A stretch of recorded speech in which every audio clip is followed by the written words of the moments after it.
Unë e quhem Nevzat Bozhani, kolonel në pension i forcave ushtarake ajrore. Unë pasi mbarova shkollën 7 vjeçare në Dukat,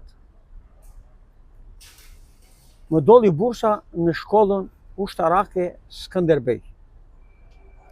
63-67 në shkollën ushtarake Skënderbej. Të gjitha shkollat në atë sistem që funksiononte shtetin e të gjitha niveleve ishin shkollat shumë të kompletuara me njerëz shumë të aftë dhe më ka ngel në kujtesën e shkollës elitare Skënderbej sjellja e pedagogëve civil dhe ushtarak, dhe ata kishin një përkujdes të veçantë për neve dhe neve i kishim prindër të dytë. Ata na mësuan si të shërbejmë vetvetes dhe t'i dalim për Zot Shqipërisë. Ndërkohë, me diplomën e shkollës Rebej, arritëm të formojmë si duhet karakterin e adoleshencës me karakterin burror dhe orientimit për jetën. Nga shkolla ushtarake Skënderbej, më doli e drejta e studimit në Akademinë e Aviacionit. Akademia e Aviacionit ishte në Vlorë dhe u hap në vitin 1962. Rallë shtete në Ballkan, në atë kohë kishin shkolla, Akademi Ushtarake Profesionale Aviacioni, Akademia e Marinës e tjera të asaj kohe. Tregonte se shteti ishte, si shtet, nocioni shtet ishte mjaft i fuqishëm. Në shkollë mbarova teorinë dhe praktikën në avionin fillestaro mësimor, 2 vëndësh.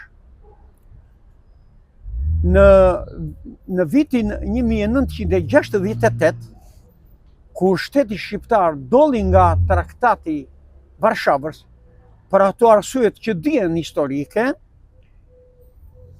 mbrojtja kunerore dhe aviacioni shqiptar kishin nevojë për një grup të përgatitësh nga studentët e Vlorës në një profilizim të ngushtë që quhesh avio-drejtues.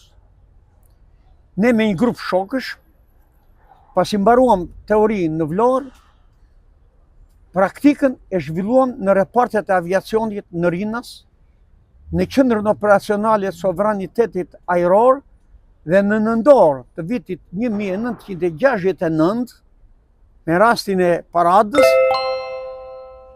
25 vjetori Shërimit të Dheut, u dekoruam oficera. Unë në atë kohë u mbrova në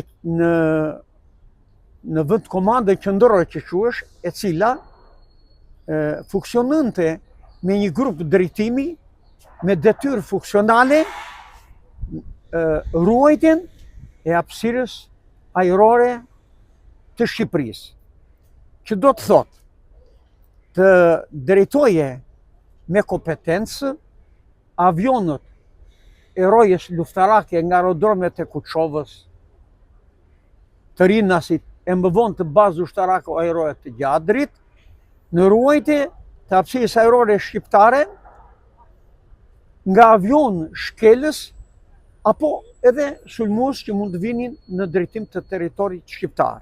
Çfarë sakrifice personale të dashur të bësh gjatë shërbimit ushtarak? E para, një karakteri personal ka qenë i mbështetur në betimin që në moshën 13 vjeç kam vënë kapelen tek flamuri i Skënderbeut për ruajtjen dhe mbrojtjen e atdheut shqiptar. Dhe detyrat dhe përkushtimi dhe devotshmëria ka qenë mbështetur pikërisht në këtë betim dhe në lijet e funksionimit të shtetit për të bërë detyrën. Tash duke bërë këtë betim, sakrificat kanë qenë shumë të mëdha, të cilat na kanë të lodhur për situata imagjinare të fryra dhe ne kemi ndonjë më shumë në repart sa pranë familjes. Prandaj, në atë kohë, Shqipëria ka qenë e izoluar dhe ushtria ka qenë edhe një herë izoluar brenda popullit vetë. Për këtë, familjet, ndaj fëmijëve dhe familjeve tona kemi patur shumë detyrime dhe ndaj ka ngelu që më shumë ndaj një repartje se familja. Unë do them vetëm këtë njësi mace. Në 30 ditë të muajit, 10 ditë janë në gatishmëri, në repart. 10 ditë, gjithë jetën. Gjithë ushtria kështu. Kemi qenë, kjo është sakrifica me madhe nga të gjitha drejtimet. A kishin frikë pilotët shqiptar apo ishin edukuar që të mos ndjenin frikë? Pilotët shqiptar nga përgatitja dhe gatishmëria që bënin ishin të ndërgjegjësuar në bazë të atij betimi që thash që të përballonin raporti 1-4. Një pilot kishte detyrën dokumentat e përgatitjes dhe të gatishmërisë të përballonte 4 pilota serb, armiq serb, edhe grek. Pilotat shqiptar janë ulur rreth 6 aviona në kohë të ndryshme, po unë po them vetëm për njërin. Në kohë të ndryshme që kanë shkelur hapësirën ajrore shqiptare. Jugoslav dhe grek. Ka qenë ndonjëherë aviacioni shqiptar drejt në një tragjedie për që shumica e njerëzve nuk e din, është mbajtur e fshet? Po, ka ndodhur tragjedi ajrore, për kryesisht për arsye teknike. Ka ndodhur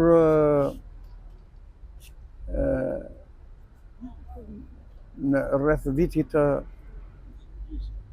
78, diçka e tillë, u vra një, duke pilotuar në ajër avionin, një pilot komisar skuadrile nga Dibra. Për arsye teknike, ai bënte figura pilotazhi mbi zonën e Lushnjës edhe ra dhe u vdiq. Për arsye teknike, u bllokua avioni edhe katapulta nuk i funksionoi. Ndërkohë, përsëri për arsye teknike, u vra një shoku im në vitin 1974 në sinjit të Beratit. Sot që jemi pjesë e NATO-s, jemi më të mbrojtur realisht apo më të varur, dhe nëse do të ndodhte në një luftë në Ballkan, kemi kapacitet? Sigurisht do të them, më lejo të më kuptosh më mirë. Edhe Greqia është në NATO dhe ka aviacionin e saj ushtarak. Edhe Turqia është NATO, po ka aviacionin e saj ushtarak, si vend.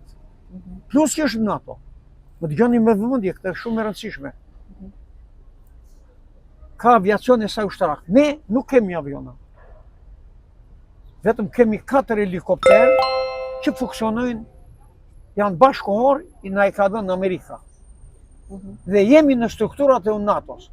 Ushtri funksionale, si që ka Greqia, si që ka Turqia, ne nuk e kemi. Po sigurisht, siguria